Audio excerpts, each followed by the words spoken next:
समस्या है कि उदारवाद की कोई परिभाषा ही नहीं है। उदारवाद की परिभाषा एक ही आप कह सकते हो, मर्यादित स्वतंत्रता और मर्यादित समानता। एक बात सीधे से आप कह सकते हो कि स्वतंत्रता इतनी हो कि वो दूसरों की स्वतंत्रता में आड़े ना आए, और समानता भी इतनी हो कि लगे कि समान है, कोई ऊपर नीचे ना हो। लेकिन ये इसका अर्थ बिल्कुल संकुचित है।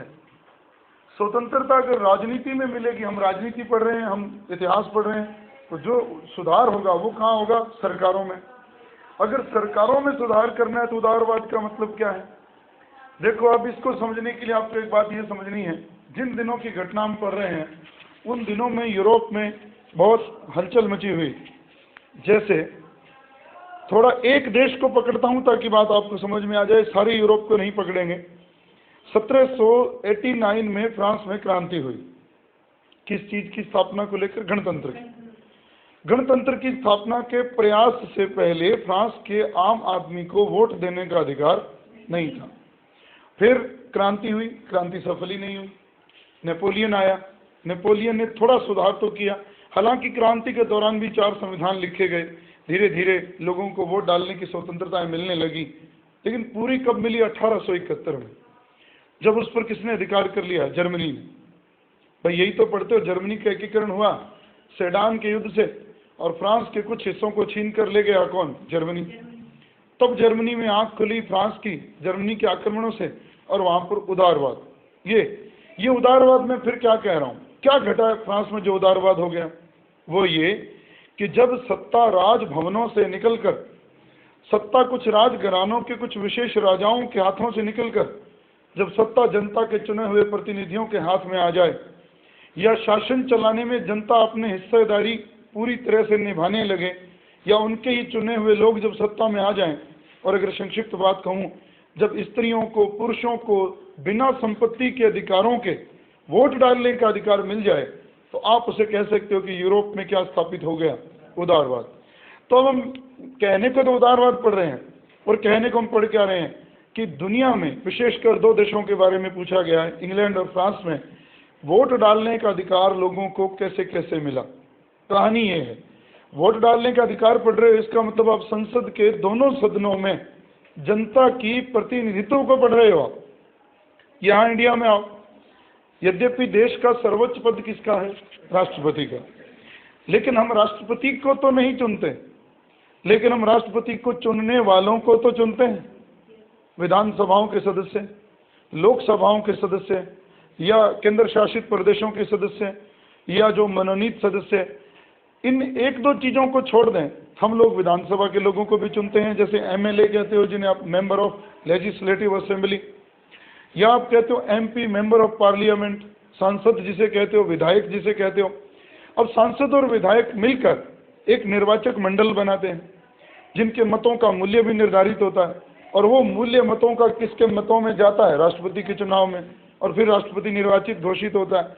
तो हम 2 हैं, हम गणतंत्र भी हैं, जबकि राष्ट्रपति का चुनाव मनोनीत नहीं होता, निर्वाचित होता है, लेकिन हमारे द्वारा सीधा नहीं। किनके द्वारा? हमारे द्वारा चुने हुए प्रतिनिधियों के द्वारा। इसलिए वो प्रणाली कौन सी हो गई? अप्रत्यक्ष, जिसमें सीधे हम हिस्सा नहीं लेते। लेकिन जिन लोगों को हम चुनते हैं उनके निर्वाचन में तो हम हिस्सा लेते हैं। वो मतदान कौन सा है? प्रत्यक्ष। हम जिन विधायकों को, जिन एमपीज को चुनते हैं वो तो प्रत्यक्ष मतदान है। और राष्ट्रपति के चुनाव की प्रणाली इसीलिए कहा जाता है एकल संक्रमणीय है, अप्रत्यक्ष आनुपातिक प्रतिनिधित्व प्रणाली है। वो सारी बातें एकल संक्रमणीय क्या है कि आपको एक वोट नहीं डालना, आपको जितने लोग खड़े हैं चुनाव में सबको वोट देना। लेकिन सबके वोट के आगे आप लिखोगे मेरा पहले नंबर का कैंडिडेट ये, दूसरे का ये, तीसरे, वरीयता रखोगे। और फिर होता क्या है, जब वोटों की गिनती करने के लिए कोटा निकाला जाता है, वो कोटा जो निर्धारित प्राप्त कर लेता है पहली गणना में, तो वो जीत जाता है। जैसे बीबी गिरी के मामले में 2 बार हुई। तो जैसे हुआ क्या, इसमें होता क्या है, जब पहले ऊपर जो नहीं पाया गया 50+1 करके, तो नीचे वाला जो अंतिम कैंडिडेट होता है उसके मत उठा लिए जाते हैं और पहले और दूसरे नंबर में फिट कर दिए जाते हैं। फिर गिनती की जाती है, फिर भी अगर कोटा निर्धारित नहीं मिले फिर नीचे वाले कैंडिडेट के मत उठाए जाते हैं ऊपर। ये प्रक्रिया तब तक चलती है जब तक कि कोई एक विजेता ना हो जाए। इसीलिए इसको चक्रीय मतगणना कहते हैं, राउंड होता है ये, फिर से लोगों के मत उनके में डले जाते हैं, लोगों के मत फिर उनमें जाते हैं। लेकिन ये सारी चीज़ें इस टॉपिक के नाम में ही है कि दुनिया में लोकतंत्र बहाल कैसे हुआ, गणतंत्र बहाल कैसे हुआ। दो देशों का इतिहास में है आपके सिलेबस में, फ्रांस और इंग्लैंड। तो यहाँ कहानी, अगर मैं ये कह दूं, अगर आप फ्रांस पढ़ रहे हो तो आप फ्रांस में उदारवाद नहीं पढ़ रहे। एक तरह से आप जिस कहानी को आपने यहाँ से शुरू किया था फ्रांस में, आप उसे खत्म करोगे। यानी कि आगे की दो क्रांतियां आपने नहीं पढ़ी, वही पढ़ रहे हो आप। लेकिन अब उनका संदर्भ बदल गया। अब उन क्रांतियों को नहीं पढ़ोगे, अब उन क्रांतियों में एक बात पढ़ोगे कि उन क्रांतियों ने कैसे आम आदमी को सत्ता में हिस्सेदार बनाया, आम आदमी को वोट डालने का अधिकार कैसे मिला। यही थीम है। अगर आप इसमें सोचोगे कि मैं जो बोलूं और वो रटा हुआ आपको सीधा मिले, नहीं, समझना है कि वो उदारवाद में कहना क्या चाहता आपको, वोट डालने का अधिकार, बस एक सीधा सा उत्तर। जब आम आदमी सत्ता का हिस्सेदार बन गया, और ये बात अब आपको समझने में मुश्किल नहीं, जब आम आदमी को वोट डालने का अधिकार नहीं था, वैश्विक मताधिकार नहीं था, तो अधिकार क्या था वोट डालने का? संपत्ति। जो जितना टैक्स चुकाता है, ज्यादा टैक्स चुकाएगा, वही वोट डालेगा। और निर्धारण किया जाता था इतना टैक्स चुकाने वाले वोट डालेंगे, फिर सुधार हुआ, फिर वो सीमा कम हुई, फिर सीमा कम हुई, और एक दिन वो खत्म हो गई। और वो कैसे खत्म हुई भाई? देखो, नेपोलियन की मृत्यु होती है 1821, 5 मई 1821। लेकिन 1815 में जब नेपोलियन को फ्रांस से निकाल दिया गया और उसको सेंट हेलेना में भेज दिया गया, तो एक सम्मेलन हुआ था जो हम पूरे यूरोप के इतिहास में पढ़ कर आए, वीना सम्मेलन ने, अब हम वो संदर्भ नहीं पढ़ रहे, दुनिया में जहां जहां गणतंत्रात्मक विचारधाराएं पनपी थी उनको फिर से दबा दिया। जब उनको दबा दिया, अगर मैं यूं कहूं, इटली और जर्मनी को भी किन के नीचे छोड़ दिया गया, ऑस्ट्रिया, फ्रांस, राजतंत्रों की बहाली कर दी गई और उनके ऊपर एक पहरेदार बैठा दिया गया, ऑस्ट्रिया के मैटरनिक को यूरोप का पुलिसमैन भी कहते थे, ये बात मैंने पहले कही थी। सवाल ये हुआ, जब मित्र राष्ट्रों ने वहां पर ऑस्ट्रिया के साथ, ऑस्ट्रिया की राजधानी में वापिस उन्होंने वहां पर राजतंत्र स्थापित कर दिए। लेकिन अब ध्यान रखना, जब राजतंत्र स्थापित किए गए तो वहां पर इसके जैसी संस्थाएं भी बनाई गई। ये ध्यान रखना, जैसे जर्मनी में डाइट, पहले डाइट थी, बाद में जिन्हें आप पढ़ते रहे हो, हिटलर के टाइम में राइक्सटैग, रेक्सराट, जो नाम हमने पढ़े। कुल मिला के क्यों बनाई गई? आप इसे संसद तो नहीं कह सकते। जैसे मान लीजिए एक देश है, ये हमने पढ़ा इटली था। अब इटली में आपको ये पता भी, इटली कई रियासतों में बंटा हुआ है। अब ये रियासतें बिखरी बिखरी हैं, लेकिन हैं तो किसकी? इटली के। तो इनमें क्या चल रहा है, ये मान लो इस किसके नीचे छोड़ दिए गए थे? ऑस्ट्रिया, ये हिस्सा फ्रांस। लेकिन हर रियासत अपने कुछ प्रतिनिधि किसी एक संस्था में भेजते थे और वो संस्थाएं एक प्रतिनिधि संघ का रूप धारण कर लेती थी। जैसे आपने पढ़ा कि जर्मनी को 39 राज्यों का संघ बनाया गया। वो संघ क्या था? एक तरह से उस संघ में उन 39 रियासतों के प्रतिनिधि बैठते थे और ऑस्ट्रिया उस संघ का सदस्य था, प्रशा उसका इन रियासतों के संघ का सदस्य था। अब कहना ये चाहता हूं कि हर रियासत में, हर राज्य में, चलिए फ्रांस की बात करते हैं, जब ये घटना घट गई, फ्रांस में चुनाव हुए। अब चुनाव हुए और जीत गया, लुई 18वें को शासक बनाया गया। और अब एक बात और, वापिस कौन सा वंश आ गया? जिसके खिलाफ कहानी शुरू हुई थी वही कहानी फिर वहीं से आगे खत्म हो गई। यानी कि क्रांति में जो घटा वो तो वैसे का वैसे ही खत्म हो गया, लेकिन क्रांति बहुत कुछ देकर गई। और वो देकर क्या गई? पूर्ववंश का लुई 18वां जब गद्दी पर बैठा तो ये समझ गया कि जो मेरे पूर्वजों ने किया, लुई 16वें ने किया, अगर मैं वो करूंगा तो फिर काम खराब हो जाएगा, मैं भी सत्ता से हटा दिया जाऊंगा। इसने एक काम किया, इसने एक नकल की। किसकी नकल की? इंग्लैंड की। इंग्लैंड की नकल इसलिए की कि इंग्लैंड में क्या बन गई थी अब तक, ये याद रखना। 1688 की शानदार क्रांति, मतलब राजतंत्र के साथ साथ द्विसदनात्मक व्यवस्था स्थापित हो गई थी इंग्लैंड में, संसद में। उसे यहाँ भी पढ़ेंगे, लेकिन अभी है इंग्लैंड की संसद की नकल पर, और आप भारत के साथ जोड़ लो, संसद तो भारत में भी है। कितने सदन है उसके? लोकसभा और उच्च सदन कौन सा है? राज्यसभा। और निम्न सदन, लेकिन दोनों में ही प्रतिनिधियों को कोई सीधे एक में तो चुने जाते हैं, और एक में जो मनोनीत होकर आते हैं राज्यों से, वो भी तो चुने हुए ही आते हैं। हम तो जिनको चुन देते हैं उन्हीं में से प्रतिनिधित्व वो लोग यहाँ करते हैं। जैसे 10 लोग आते हैं राजस्थान से, तो वो लोग, हमने तो उनको वहाँ चुना है राजस्थान में, लेकिन वो हमारा प्रतिनिधित्व कहाँ करते हैं? केंद्र में करते हैं, उच्च सदन में करते हैं। लेकिन यहाँ वो ढांचा तो नहीं था। पर थोड़ी सी बात ये कि उसने इंग्लैंड की नकल पर फ्रांस में भी द्विसदनात्मक व्यवस्था लागू कर दी। लेकिन यही तो भेद है, यही तो समझना है। उच्च सदन का नाम था हाउस ऑफ पीयर्स। ये इसको आप सीधा कहोगे तो ये कहोगे, उच्च सदन, हाउस ऑफ पीयर्स। एक सदन उसने बनाया, निम्न सदन।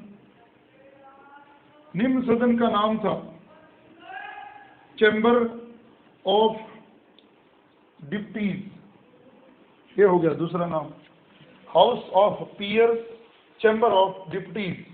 उच्च सदन, निम्न सदन, ये ध्यान रखना। लेकिन थोड़ा सा भेद था। अगर इस घटनाक्रम को देखोगे तो ये लगेगा कि फ्रांस अब सुधारों की ओर जा रहा है। जैसे एक चीज ध्यान रखना, इस सदन में जो लोग होते थे, कुलीन, सामंत, पादरी, बात तो वही आने लग गई। यहां गौर कीजिएगा, लिखा हुआ सब मिलेगा आपकी गाइड में, समझ लोगे तो किताब बिल्कुल आसान हो जाएगी। उच्च सदन हाउस ऑफ पीयर्स, निम्न सदन चैम्बर ऑफ डिप्टीज। इसमें सामंत, कुलीन, पादरी और एक मर गया, दूसरा उसकी गद्दी पर बैठ गया। यानी कि इनके पद क्या थे? वंशानुगत। कोई सुधार नहीं हुआ यहाँ तो। कहने को तो 2 सदन बन गए, किसकी नकल पर? लेकिन सुधार दिख रहा है नहीं हुआ।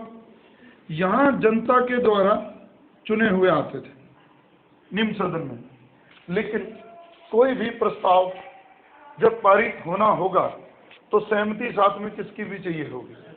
तो फिर इसका मतलब सुधार करके भी सुधार नहीं हुए।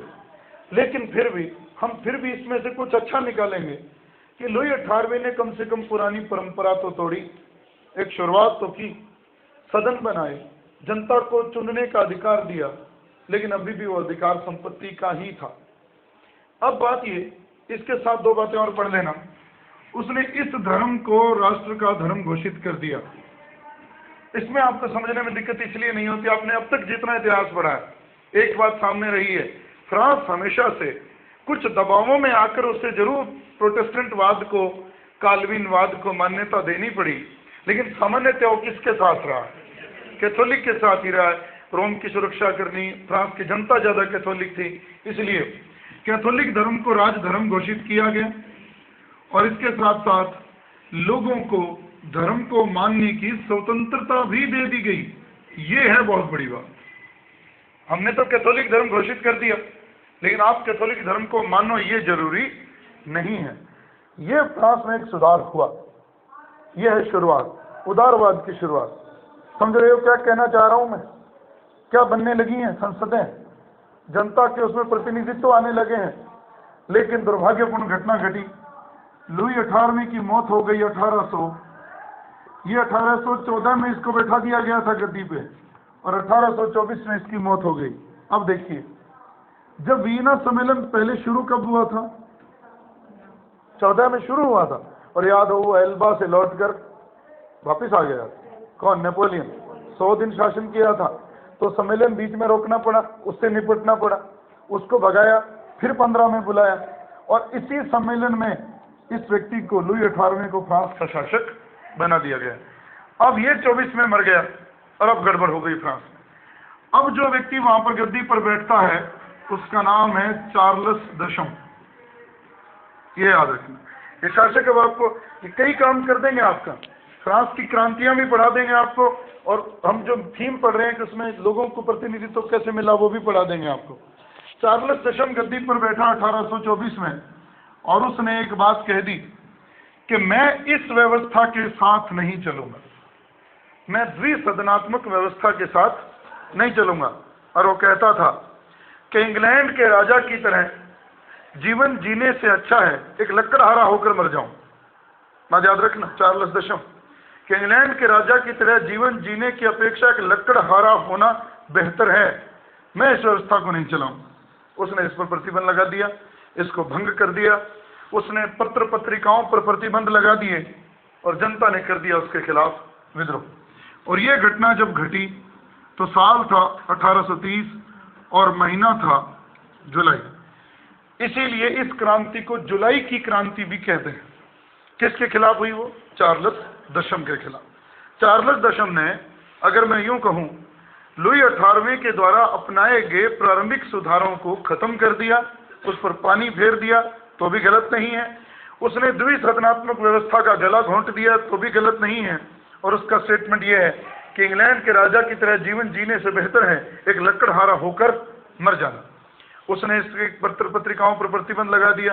अब सवाल ये, कोई भी राजा पत्र पत्रिकाओं पर सबसे पहले प्रतिबंध क्यों लगाता है? कि उसके खिलाफ जो विचार जनता में जाएंगे वो किसके माध्यम से जाएंगे? पत्र पत्रिकाओं के या बुद्धिजीवियों की कलम से? सबसे पहले उस पर प्रतिबंध लगा। जनता ने विद्रोह कर दिया। जनता ने विद्रोह कर दिया, वो पेरिस छोड़कर भाग गए। वो पेरिस छोड़कर हॉलैंड चला गया। जनता की गद्दी फिर खाली हो गई।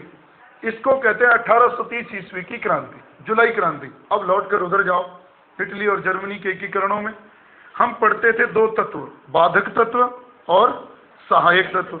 और उन दोनों ही एकीकरणों में, सहायक तत्वों में एक कारण कॉमन था, फ्रांस की 1830 की क्रांति, फ्रांस के 1848 की क्रांति। वो ये थी। वहां ये घट रहा था उन दिनों में फ्रांस में। गणतंत्र लगाने के लिए जनता अब आग लगाने को तैयार थी। और एक बात और भी समझ लेना, जहां लुई 14वां, लुई 15वां, लुई 16वां 150 साल तक जनता को बुरा अत्याचार झेलना पड़ा, लेकिन उनकी हिम्मत करने की हिम्मत नहीं हुई कि हम इनके खिलाफ लड़ाई कर लें। अब छोटी सी घटना होती है, जनता तैयार हो जाती है, जनता फिर से विद्रोह कर देती है। और ये जो ढांचा हुआ, ये बदलाव जो लोग लेकर आए, उनमें वही नाम थे, रूसो, दिद्रो, वोल्टेयर, मॉन्टेस्क्यू। आप एक बात दिमाग में रखना, फ्रांस में जो क्रांतिकारी फैली विचार, उनके पीछे काम किसका है? बुद्धिजीवियों का काम है। और उन बुद्धिजीवियों ने दुनिया को जो सिद्धांत दिए, आगे लोगों ने उन पर ही काम किया, ये याद रखना। तो जनता ने क्या किया? इसके भागने के बाद फिर से एक व्यक्ति को अस्थायी राजा बनाकर, फिर चुनाव बाद में हुए, एक राजा बनाया 9 अगस्त 1830 को। और जिस व्यक्ति को राजा बनाया गया उसका नाम था लुई फिलिप। और एक बात और, लुई फिलिप को जब राजा बनाया गया तो फिर उसके सामने एक शर्त रखी गई कि आप उसकी तरह नहीं करोगे, आप जनता को क्या दोगे? सुविधाएं। और मंत्रिमंडलीय व्यवस्था को, इस संसदनात्मक व्यवस्था को अपनाओगे? वो मान गए। इसलिए एक प्रश्न, इस व्यक्ति को जब गद्दी पर बैठाने की शपथ दिलाई गई तो फ्रांस के राजा के तौर पर नहीं, फ्रांस की जनता का राजा इसको कहते थे, फ्रांस की जनता के राजा के रूप में इसको शपथ दिलाई गई। और उसने वायदा किया कि मैं इन चीजों को अपनाऊंगा, इस द्विसदनात्मक व्यवस्था को अपनाऊंगा। द्विसदनात्मक व्यवस्था का मतलब था कि जनता को शासन में भाग लेने का अधिकार होगा। लेकिन समय यह था जब ये बंदा गद्दी पर बैठ गया और इसने मंत्री बना दिए, मंत्री पद लोगों को दे दिए, इस व्यवस्था को अपना लिया। और मंत्रिमंडल का अध्यक्ष जिसको बना दिया उसका नाम ये था गीजो। इसने अत्याचार करने शुरू कर दिए। गीजो अपने मनमाने काम करता था। वो किन से मिल गया? या यूं कह दूं, पादरियों से, उच्च वर्ग से, कुलीन वर्ग से। और इसने जनता की इच्छाओं का दमन करना शुरू कर दिया। और उसके देखा देख लुई फिलिप को समर्थन मिलने लगा बाहरी राजतंत्रों से। ये शुरू जब गद्दी पर बैठा था तो किसका राजा बनकर? फ्रांस की जनता का राजा। लेकिन इसने कर क्या दिया? इसने धीरे धीरे फ्रांस की जनता के अधिकारों का गला घोंटना शुरू कर दिया। और जनता ये मानने लगी कि ये काम किसकी वजह से हो रहा है? गीजो की वजह से हो रहा है। जनता ने फिर विद्रोह कर दिया। लेकिन विद्रोह करने से पहले एक छोटी सी बात बता रहा हूँ। फ्रांस में एक परंपरा पड़ गई थी इन दिनों में, क्रांतिकारी विचारों को फैलाने के लिए होता क्या था, बड़े बड़े लोग, क्रांतिकारी लोग अपने घरों पर दावतें दिया करते थे। प्रीति भोजों का आयोजन होता था और इन प्रीति भोजों से बड़ा डर लगता था इनको, लुई फिलिप को। प्रीति भोज होने का मतलब है मेरे खिलाफ साजिश होना। इसने सबसे पहले काम किया, प्रीति भोजों पर, दावतों पर प्रतिबंध लगा दिए। छोटी सी बात नहीं है, प्रतिबंध लगा दिए प्रीति भोजों पर। जनता भड़क उठी, क्रांतिकारी भड़क उठे और उन्होंने एक डिमांड की राजा से कि आप कुछ मत करो, आप इसको हमारे हवाले कर दो, इसको गद्दी से हटा दो। राजा नहीं माना, राजा नहीं माना। आगे घटना घटी, वो आपको याद रखनी है। 22 जनवरी 1848, 22 जनवरी का दिन एक महान व्यक्ति का जन्मदिन था, जॉर्ज वाशिंगटन का। ये याद रखना, अमेरिका के पहले राष्ट्रपति या अमेरिका की स्वतंत्रता के सूत्रधार जॉर्ज वाशिंगटन। आपको याद हो, जर्मनी में जेना विश्वविद्यालय के विद्यार्थियों ने बर्शेन शेफ्ट नाम की एक संस्था बनाई थी और उन्होंने क्रांतिकारी विचारों को फैलाने के लिए त्रिशताब्दी मनाई थी मार्टिन लूथर के उस विरोध की जो कब घटा था 1517 में। टेट जेल जब बांट रहा था पाप मोचन क्षमा पत्र, उसकी त्रिशताब्दी मनाई। इसको जोड़ो उससे जब बाल गंगाधर तिलक ने गणेश उत्सव और शिवाजी जयंती मनाकर क्रांतिकारी विचार फैलाए थे, मराठा और केसरी के माध्यम से लोगों में आग लगाई, और उसका नतीजा क्या हुआ? खुदीराम बोस और प्रफुल्ल चाकी ने बिहार के मुजफ्फरपुर के जज के ऊपर चला दी गोली। उस गोली हत्याकांड में पकड़े गए प्रफुल्ल चाकी ने आत्महत्या कर ली और खुदीराम बोस को फांसी चढ़ा दिया गया। सबसे कम उम्र का लड़का 16 साल से भी कुछ दिन कम थे और फांसी चढ़ गया। और उसके बाद जो नाम आता है राम प्रसाद बिस्मिल, वो मरा काकोरी ट्रेन डकैती के मामले में। पर बात यहाँ भी देखो, जनता ने किसे निकालने की बात की? गीजो को। गीजो को तो उनके हवाले नहीं किया गया, उसने भोजों पर प्रतिबंध लगा दिया और जनता के क्रांतिकारियों ने भोज बंद हो गए तो एक काम किया, इसकी जन्मदिन मनाया गया। और इसका जब जन्मदिन मनाया गया उस दिन लोग इकट्ठे हुए, और जब लोग इकट्ठे हुए राजा ने उनको गोली चलाने का आदेश दे दिया। जनता के ऊपर सैनिकों ने गोली चलाने से इनकार कर दिया, वो जनता के साथ मिल गए और इस तरह से अब ये घटना घटी 1848 में। ये हो गई फ्रांस की 1848 की क्रांति। इस घटना से परिणाम क्या निकला? अब लुई फिलिप के पास कोई चारा नहीं था, गद्दी छोड़ी इंग्लैंड भाग गया, यानी कि फ्रांस की गद्दी फिर खाली हो गई। अब जनता को लगा कि अब गद्दी पर किसे बैठाएं। अब मैंने कल एक स्टेटमेंट पढ़ा है किताब में कि नेपोलियन नाम में ही जादू था। लोग ये समझते थे कि नेपोलियन नाम हो बस बहुत कुछ होगा, परिवर्तन होगा। और अब उन्होंने जो काम किया, सोचकर तो काम अच्छा किया, नतीजे बुरे आए। नेपोलियन बोनापार्ट के भतीजे को उन्होंने फ्रांस का राजा बनाया कि चलो कुछ सुधार हो जाएंगे। जिसको आप पढ़ते हो नेपोलियन तृतीय, लुई नेपोलियन, ये तो हम एकीकरणों में पढ़ के आए कि नहीं? पढ़ के आए हैं। लुई नेपोलियन या उसका एक नाम था नेपोलियन तृतीय। इसको 1848 में चुनाव हुए और चुनाव में इसको भारी बहुमत मिला, जनता ने इसको चुन दिया। और जेनन माथुर ने रेफरेंस में पीछे लिखा है इसी को क्यों चुना, कि जनता के लिए नेपोलियन नाम में एक जादू था। नेपोलियन मतलब सब कुछ, इसलिए जिसके साथ नेपोलियन लगा, और ये तो नेपोलियन का रिश्तेदार था, इसको जनता ने चुन दिया और इसने गद्दी पर बैठते ही लोकतंत्र का गला घोंट दिया। लोकतंत्र का गला घोंट दिया, ये सिस्टम बंद कर दिया और अपनी मनमर्जी करने लगा। इसीलिए आप एक चीज को जोड़ो और आपको बात समझ में आ जाएगी। मैं ये सारी बात छोड़ रहा हूँ, कोलंबियस समझौते पे आ रहा हूँ। याद है आरसीनी कांड हुआ, कैबूल के अरमानों पर पानी फिरा। फिर उसने कोलंबियस में नेपोलियन तृतीय को बुलाया कि मेरा युद्ध किससे होने वाला है? ऑस्ट्रिया से। आप मुझे 2 लाख सैनिक दे दो, बदले में मैं नीस और सेवाएं दे दूंगा। उसने हाँ की और यहाँ लाइन में बोल के गया था कि नेपोलियन तृतीय फ्रांस की जनता में अलोकप्रिय होता जा रहा था और वो अपनी छवि सुधारना चाहता था। लड़कर तो छवि सुधारने की उसकी हिम्मत थी नहीं कि मैं फ्रांस का कोई राज्य बढ़ा दूं, कूटनीतिज्ञ वो था नहीं। तो उसने कहा कि मैं कुछ इस तरह से 2 प्रदेश ले लूंगा और वो प्रदेश भी किससे मिलना चाहते हैं? फ्रांस से। तो थोड़ी मेरी छवि अच्छी हो जाएगी, जनता का राजा बन जाऊंगा। लेकिन वो अरमान उसके पूरे नहीं हुए। उसने उससे समझौता तो कर लिया, 2 लाख सेना भी दे दी, लेकिन युद्ध पूरा होने से पहले ही सेना उसने वापिस हटा ली। क्यों? कैथोलिक जनता इटली का साथ देने को तैयार नहीं थी और नेपोलियन को यह बाद में समझ में आया कि अगर मैं उनका साथ दे दूंगा तो मेरे ही पड़ोस में एक ताकतवर देश की रचना हो जाएगी और जो मेरे लिए खतरे का कारण कभी भी बन सकती है। तो नेपोलियन तृतीय अपनी मंद बुद्धि से उलझा हुआ था और जनता ने इसके खिलाफ विद्रोह करने की सोची ही थी कि एक बड़ी घटना घट गई। वो घटना घटी थी 1871 में। वैसे घटना तो घटी थी 1870 में, जब युद्ध कौन सा हुआ? सेडान। सेडान का युद्ध किस किस में हुआ? प्रशा और फ्रांस, जर्मनी और फ्रांस, जिसको कहते हैं फ्रैंको पर्शियन युद्ध। इस युद्ध में हारा कौन? फ्रांस। फ्रांस हार गया और पेरिस पर सेनाएं पहुंच गई किसकी, जर्मनी की। और उसी राजमहलों में किसने, विलियम प्रथम ने शपथ ली थी जर्मनी के राजा होने की, और उसके अल्सास और लॉरेन के प्रदेश छिन गए। अब देखिए बचा खुचा ताज गिर गया इसका। जब जर्मनी से हार गया नेपोलियन तृतीय सेडान के युद्ध में, तो जनता के दिल में जो थोड़ी बहुत सहानुभूति थी वो भी निकल गई, और इस व्यक्ति को वहां से भागना पड़ा, और अब परमानेंटली फ्रांस में गणतंत्र की स्थापना हो गई। यानी कि अब उत्तरिए कि फ्रांस में उदारवाद का विकास पूरा कब हुआ, 1871 में।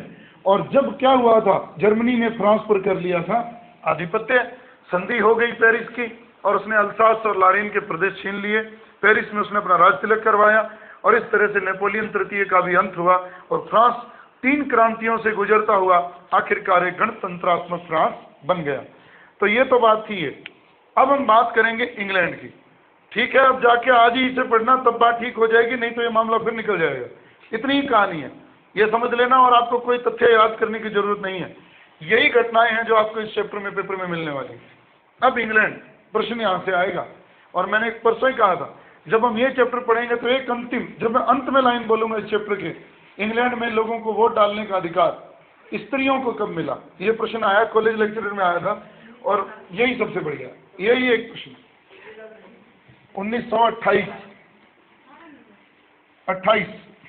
आप भी सही हो, पर मेरे को पहले पढ़ा लेने दो, फिर उत्तर निकल आएगा।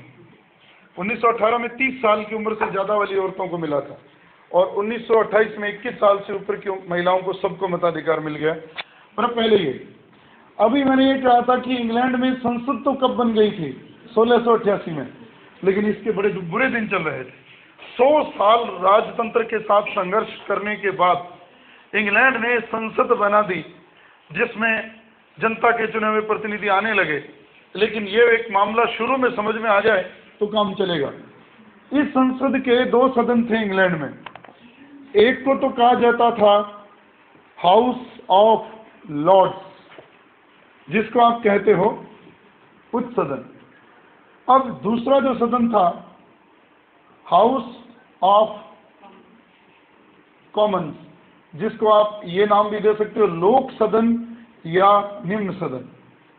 लेकिन इसके साथ साथ ये ढांचा पढ़ने से पहले ये भी जान लें, पूरा इंग्लैंड गांवों और शहरों में बंटा, जैसे हमारा देश भी गांवों और शहरों में बंटा। तो गांव तो कहलाते थे काउंटी, और शहर कहलाते थे बरो।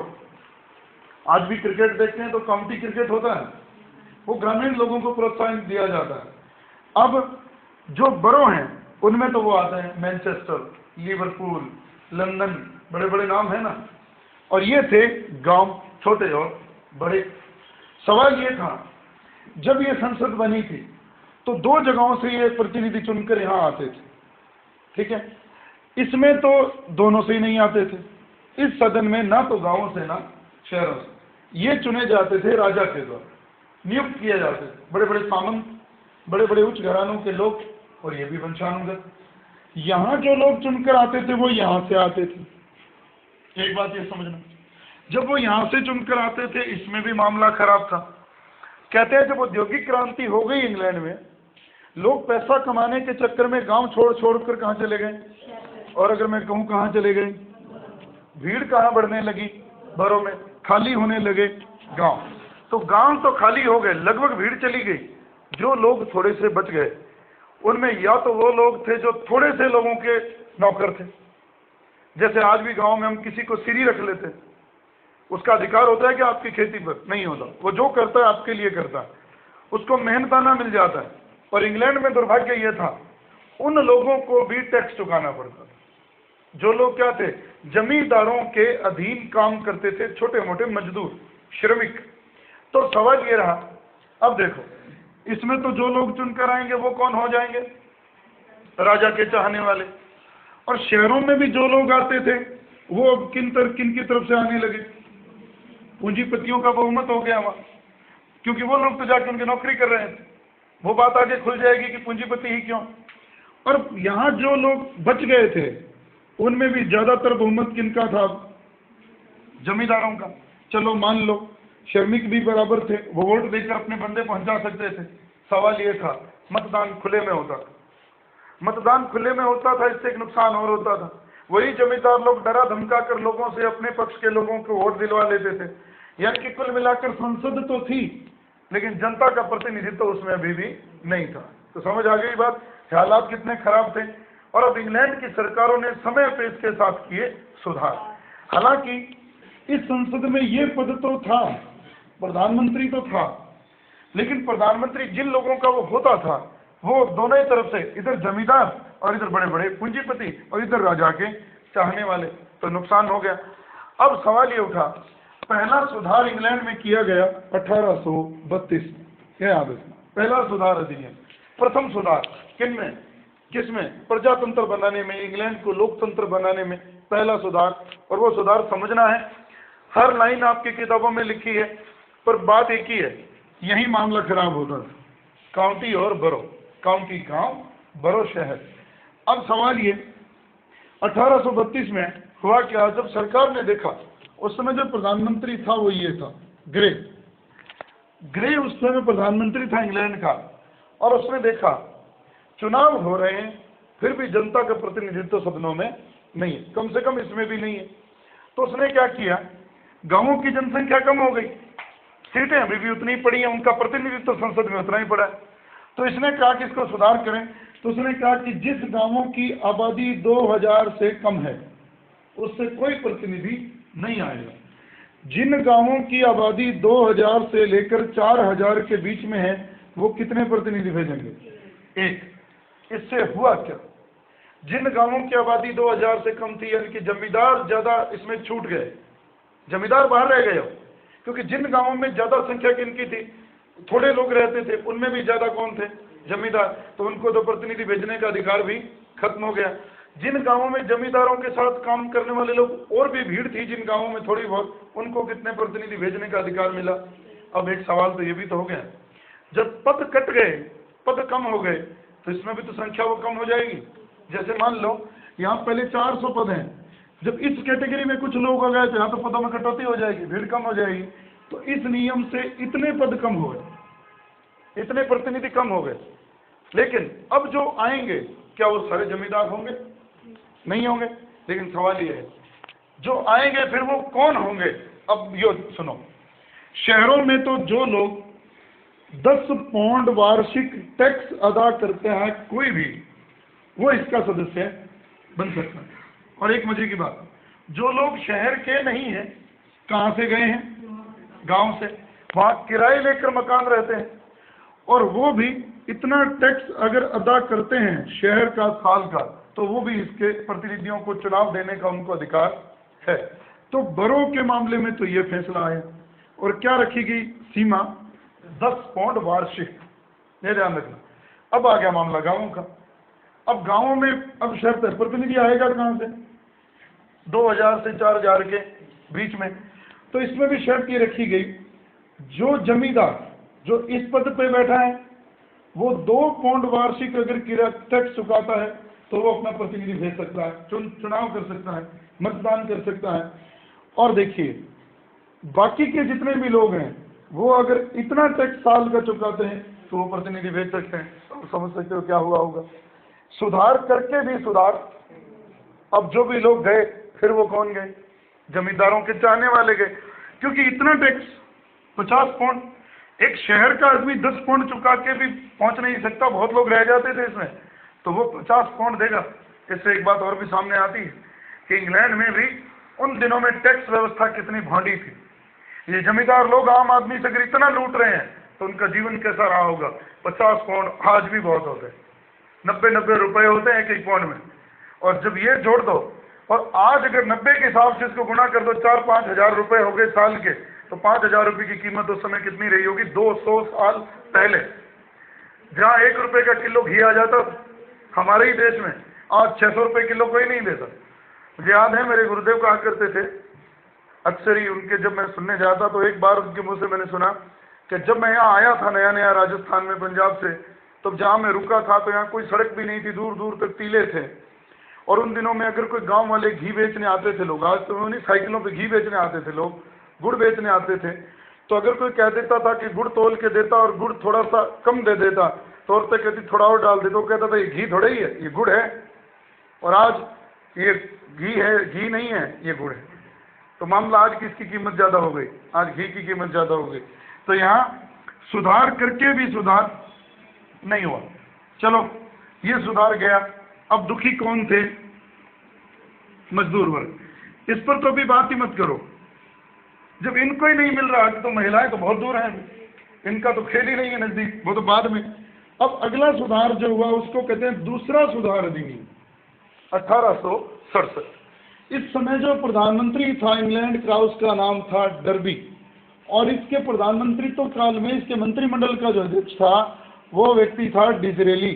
और डिजरेली नाम तो आपने भारत में भी पढ़ा है ना? डिजरेली एकमात्र व्यक्ति है, बेंजामिन डिजरेली, जिसने 1857 के विद्रोह को राष्ट्रीय विद्रोह कहा है। एकमात्र अंग्रेज है वो।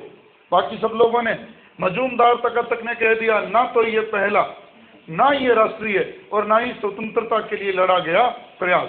जहां S.N. सेन ने एक बात कही कि दुनिया की सारी बड़ी बड़ी क्रांतियों में सारी जनता कभी हिस्सा नहीं लेती, फिर भी वो क्रांतियां सफल हुई हैं और स्वतंत्रता आंदोलन कहलाई हैं, इसलिए भारत की इस क्रांति को भी स्वतंत्रता आंदोलन कहना ही होगा। और आपको पता है उन्होंने जो पुस्तक लिखी है 1857, उसमें उन्होंने इसको राष्ट्रीय संग्राम की संज्ञा दी है। फिर उन्होंने ये भी कहा कि भारत उस समय राष्ट्र के नाम से जाना तो गया, लेकिन उस समय राष्ट्रीयता शब्द जैसा कुछ भी भारत में नहीं था। राष्ट्रीयता का प्रचार तो 1890 के बाद में होने लगा है, जब बाल गंगाधर तिलक ने पहली बार कहा स्वराज्य मेरा जन्म सिद्ध अधिकार है और मैं इसे पाकर रहूंगा। स्वराज्य शब्द सबसे पहले दे गया उत्तरी भारत का मार्टिन लूथर, स्वामी दयानंद सरस्वती। तो यहाँ 1867 में जब दूसरा सुधार अधिनियम आया, और यहाँ से एक प्रश्न अगर पेपर में आया तो एक लाइन लिख रहा हूँ, वही पेपर में आएगी बात। चार्टिस्ट आंदोलन।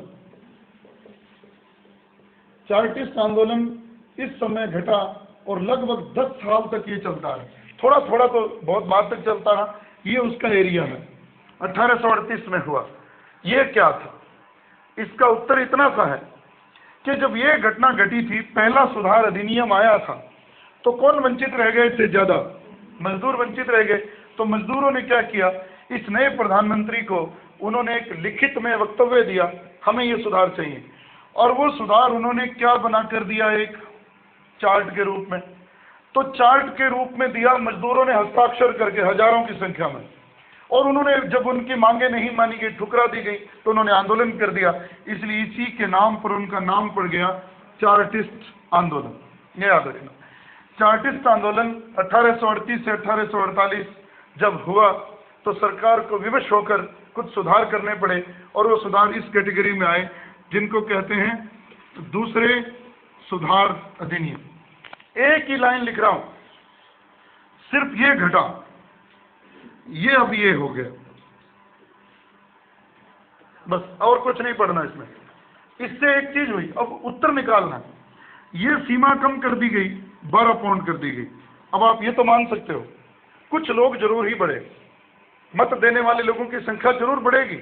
जो इतने नहीं कमाता, इतने कमाता है, वो तो जाएगा, वो तो वोट डालेगा। लेकिन अभी भी क्या सब लोग जाएंगे? नहीं जाएंगे। कुछ लोग तो ऐसे होते हैं जिनकी स्थिति इतनी भी नहीं होती, और इतना भी लोग कमाते नहीं थे। ये तो जानबूझ के वो सीमा रखी गई थी कि ये लोग उससे बाहर रहे, कमाया तो इतना भी नहीं जाता। तो जब 12 पाउंड रखी गई, मजदूरों को अधिकार थोड़ा मिला, लेकिन अभी भी अधिकार टिके हुए किस पर थे, ये भी तो साथ देखते रहो। आप ये तो नहीं कह सकते कि आप जन्म लिया है अपने इंग्लैंड में, आप इंग्लैंड के नागरिक को, आपको वोट डालने का अधिकार है। ये चीज तो अभी नहीं आई। चाहे ये संख्या ये घटती गई, संपत्ति की सीमा घटती गई, लेकिन आधार तो संपत्ति ही रहा अभी भी। इसलिए मजदूरों को कुछ तो सुकून मिला। लेकिन इंग्लैंड की सरकार ने एक चीज महसूस की, ये सुधार तभी कारगर हो सकते हैं जब चुनाव की व्यवस्था में भी सुधार किए जाए। जैसे खुले में चुनाव ना हो, आप फ्री का ही कर दो भले, लेकिन जमींदार के डंडे के नीचे तो वो है। अगर वो किसी को चुनकर भेजेगा तो उस पर आधिपत्य किसका रहेगा? जमींदार का ही रहेगा। तो कुछ सुधार करो। और पहला सुधार जो किया गया वो ये कि सबसे पहले इस मतदान प्रणाली को अपने गुप्त मतदान प्रणाली 1872 इसको अपनाया गया था। और इसी साल ये भी चुनावों में इसका भी प्रयोग किया गया। मतपत्र, बैलेट पेपर आज भी होते हैं। आज तो ईवीएम मशीन आ गई, इलेक्ट्रॉनिक वोटिंग मशीन आ गई, बैलेट पेपर तो उसमें भी होता है, छपा होता है कि नहीं, उसमें आप दबाते हो। तो ये दो सुधार बहुत बड़े थे, गुप्त मतदान प्रणाली और बैलेट पेपर। बैलेट पेपर में क्या नाम लिखा रहता था, निशान मिलता है, उससे थोड़ा सुधार हुआ। एक सुधार उन्होंने और किया 1883 में, वो सुधार सबसे बड़ा है कि उन्होंने, इस सुधार का नाम था करप्ट प्रैक्टिसेज एक्ट। ये क्या था, पहले नाम लिख लें, 1883 करप्ट प्रैक्टिसेज एक्ट। ये क्या है? करप्ट प्रैक्टिसेज एक्ट का मतलब है, आज भी वो है कि आप चुनाव में निश्चित सीमा तक ही खर्चा कर सकते हो, लेकिन होता नहीं है, क्योंकि सरकार को तो देनी होती रिपोर्ट। आप लोग कॉलेजों में पढ़कर आए हैं, लेकिन मेरे ख्याल से जब आप लोग पढ़कर आए हैं, जब मैं मेरे टाइम में तो चुनाव कॉलेजों में होते थे, आपके टाइम में वैसे कुछ लोगों के साथ नहीं हुआ, लेकिन अब तो शुरू हो गए हैं। तो चुनाव में होता क्या है आपको खैर पता नहीं, मैं तो सारी रिपोर्ट, 5,000 रुपये से ज़्यादा आप खर्चा नहीं कर सकते, 5,000 तय सीमा है। और आप जो भी बैलेट, जो भी पंपलेट लोगों को बांटोगे, हाथ से लिखे हुए होने चाहिए, प्रिंटेड नहीं होने चाहिए। कॉलेज के कैंपस में आप नहीं बांटोगे, कॉलेज के कैंपस के 100 मीटर दायरे में आप नहीं बांटोगे, लेकिन क्या इन नियमों का पालन होता है? नहीं होता। मेरे ही जीवन काल में वहाँ, जब मैं वहाँ पढ़ा रहा था, तो मेरी कॉलेज का एक बच्चा हाई कोर्ट चला गया, गुरजन सिंह पीलीभंगा से। उसका उन्हें फॉर्म नहीं भरने दिया था, रिजेक्ट कर दिया था हमने। उसकी उम्र का रोड़ा था, 17 साल से कम नहीं हो, और वो एक बार फेल नहीं हुआ। इस मामले को लेकर वो हाई कोर्ट चला गया। हाई कोर्ट ने तुरंत 10 दिन बाद डिसीजन दे दिया, किस मामले में? महाविद्यालय के छात्र संघ संरक्षक के हाथ में फैसला है, वो जैसा चाहे वो वैसा कर ले। ये भी होता है। तो यहाँ भी करप्शन को रोकने के लिए उन्होंने क्या किया, खर्चे की सीमा तय कर दी कि अब आप उतना ही खर्चा लगा पाओगे। उससे क्या हुआ, बेमतलब का अनावश्यक भ्रष्टाचार रुका, बेमतलब की विलासिता पर रोक लगी, वो जो आज भी नहीं हो पाया हिंदुस्तान में। लोग थोड़ी थोड़ी शराब के लिए, थोड़े थोड़े जरूरत के पैसों के लिए लोग बिक जाते हैं, और फिर पहले वोट दे देते हैं, फिर सोशल मीडिया पे कहते हैं मोदी अच्छा कि बुरा, फिर राहुल गांधी अच्छा कि बुरा। अरे तब कहाँ में रहते जब आपने 2-2 रुपए की दारू की खातिर लोगों को वोट दे दिए। चलो वो अनपढ़ है, हम लोग भी कोई ज्यादा समझदारी से वोट नहीं देते। गौर करना, आप ही बहुमत के साथ चलते हो, अपनी सोच के साथ नहीं चलते, भीड़ के पीछे चलते हो। देखिए अब बात यह है, मैं तो सिद्धांत ही सिरे से गलत मानता हूं कि आप कहते हो कि मैं उस पार्टी के साथ। अरे पार्टी अच्छी होती है क्या कभी? लोग अच्छे और बुरे होते हैं। यही कांग्रेस में कोई मोदी जैसा बंदा आज अवतार हो जाए कोई, तो पार्टी तो वही रहेगी, सुधार हो जाएगा। और यही इधर कोई इनके जैसा पलट कर आ जाए तो इसका बेड़ा गर्क हो जाएगा। तो आप तो पार्टी से चिपके रहो, पार्टी को मत चिपको। जब तक भारत पार्टियों से चिपका रहेगा तब तक इसका सुधार नहीं होगा। व्यक्तियों से चिपको, फिर चाहे वो कोई हो। किसी का नाम नहीं लूंगा, कौन अच्छा है, मोदी अच्छा है कि राहुल गांधी बुरा है, कोई मतलब नहीं है, कोई मतलब नहीं है उसका। जो व्यक्ति देश के लिए जिए वही अच्छा है, वो किसी भी पार्टी से जुड़ा हो। तो यहाँ 3 सुधार बहुत महत्वपूर्ण है, 1872, 1883 और इसी साल एक और सुधार हुआ, बैलेट पेपर का सुधार। ये हुए 2 सुधार। और अब 3 बातें एक साथ पढ़नी है और इंग्लैंड में भी सुधार हो जाएगा, वही है। अब एक बहुत बड़ा चैलेंज, एक बहुत बड़ा क्रांतिकारी परिवर्तन जो घटा इस वर्ष 1911 में। 1911 में एक बहुत बड़ा परिवर्तन किया गया, इनकी शक्तियों को कम किया। और आप जब अब इतना कुछ पढ़ लिया आपने, बेहतर समझ सकते हो। जब चोट इन पर होगी तो व्यवस्था हिलेगी। ये नहीं चाहते कि हमारे अधिकारों में कोई कटौती हो, लेकिन अब धीरे धीरे उधर बहुमत किनका बढ़ रहा, भले ही वो भी संपत्ति पर था, लेकिन अब धीरे धीरे लोगों की संख्या तो आने लगी है। जमींदारों के साथ साथ जब ये प्रणाली अपना ली गई तो कुछ सुधार तो हुआ होगा, निश्चित ही हुआ होगा। ये बहुत बड़ा सुधार था। आज आपको कोई कहे सबके सामने वोट दो, तो क्या आपकी गोपनीयता रह जाएगी? लोगों को तो उसी दिन पता लग जाएगा सत्ता में कौन आएगा। अगर मान लो शाम को पता लग गया जितने वोट पड़े मैं हार जाऊंगा, तो वो निर्णय आएगा क्या उस वोट का? वो अगले दिन शाम को अपने 20 बंदे लाकर सबको मारपीट कर देगा, वोट छीन के ले जाएगा। तो ये गुप्त मतदान प्रणाली का ही आसरा है, जिसके सहारे ये थोड़ी सी गोपनीयता रहती है और कुछ अपराध कम होते हैं। फिर भी हो जाते हैं, फिर भी लोगों को पता लग जाता है माहौल क्या, वो बैलेट पेपर और ढोलकियां उठा के ले जाते हैं। करप्शन तो अभी भी होता है, हम बचे हुए हैं तो क्या है। आप उत्तर प्रदेश बिहार चले जाओ, आगे मणिपुर असम उधर चले जाओ, उधर तो हालात ये डंडे की नोक पर लोग वोट दिलाते हैं। ये बैठे लालू प्रसाद जी जैसे लोग, जनता ने चुन तो दिया, पता नहीं उनके पीछे कितना दबाव रहा होगा, कैसे उसने वोट डलवाए, क्या किया है। और वहां जितना भी IAS तबका, जितने भी लोग काम कर रहे हैं, उन्हीं के लगाए हुए हैं, वो उनकी भाषा बोलते हैं वो लोग। इसीलिए तो आपने एक बार खबर पड़ी होगी, मायावती ने कलेक्टर के जूता मार दिया, जहां तक काफी समय हो गया, और वो बोला ही नहीं, कुछ नहीं हुआ। मीडिया ने 2-4 दिन बात की, बंद हो गया। क्या उनकी औकात नहीं है उनके सामने बोले? हाथ जोड़ के तो नौकरी लिया उन्होंने। ये करप्शन है, इसलिए तो अच्छी सरकारें नहीं बन पाती। तो यहाँ 1911 में जो जिस पर मार पड़ी वो ये था, और वो मार क्या पड़ी वो ये। अब तक होता क्या था पहले ये पता नहीं। ये अगर सदन कोई प्रस्ताव पारित कर देता, ये उसको पारित, तो सुधार भले ही उसमें जनता चुनकर आ जाए, सुधार होंगे क्या? नहीं होंगे। तो फिर इस बार जो सुधार किया गया 1911 में, कटौती किसके अधिकारों में, और वो कैसे? अगर इन्होंने कोई प्रस्ताव पारित कर दिया और वो इनके पास गया, तो 30 दिन से ज्यादा इसे अपने पास नहीं रख सकेगी, और उसे इसको सहमति देनी होगी। एक बात तो ये।